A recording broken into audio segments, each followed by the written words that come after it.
की एकदा असं झालं नारद मुनींनी सगळ्या भक्तांना बोलवलं हां. आणि सांगितलं की भगवंताचं ना खूप डोकं दुखतंय आणि काही केल्या थांबत नाही. हं. तर त्याच्यावर उपाय एकच आहे, की तो भक्ताच्या पायाची धूळ त्याच्या मस्तकाला लावायची. आता ही ओके. कल्पनाच अनेकांना सहन होत नाही, की हां. ज्याच्या चरणावर आपण मस्तक ठेवायचं, हं. त्याला आपल्या चरणाची त्याच्या मस्तकाला धूळ लावणं ही काही कल्पनाच सहन न झाल्यामुळे ओके.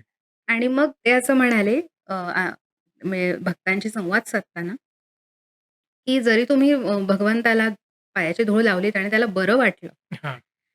तरी सुद्धा तुम्हाला पुण्य नाही मिळणार. मग ओके. भक्त म्हणाले, "मग काय उपयोग?" हं. कारण आपण काहीतरी दिलं तर काहीतरी त्याचा फायदा हवा ना. बरोबर. तर तिथे थांबल्या होत्या त्या गोपिका होत्या. त्या म्हणाल्या, "आम्हाला नरकात जायला लागलं तरी चालेल, हं. पण अ, आमच्या पायाची धूळ भगवंताला लावा, म्हणजे त्याला बरं वाटेल. त्याला बरं वाटणं जास्त महत्वाचं." हां. तर म्हणून कबीरजी पण म्हणतात, की "कबीर कबीर क्या कहतो, जा जमुना के तीर, एक एक गोपी के प्रेम में बह गए कोट कबीर."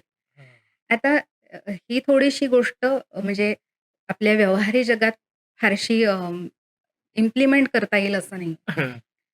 परंतु मनात भक्तीचा प्रकाश असेल, हं. म्हणजे आपण करता करविता तो आहे, असं जर समजलं, तर मला असं वाटतं, की बरेचसे प्रश्न सुटतात. म्हणजे आपण चिंता करत नाही.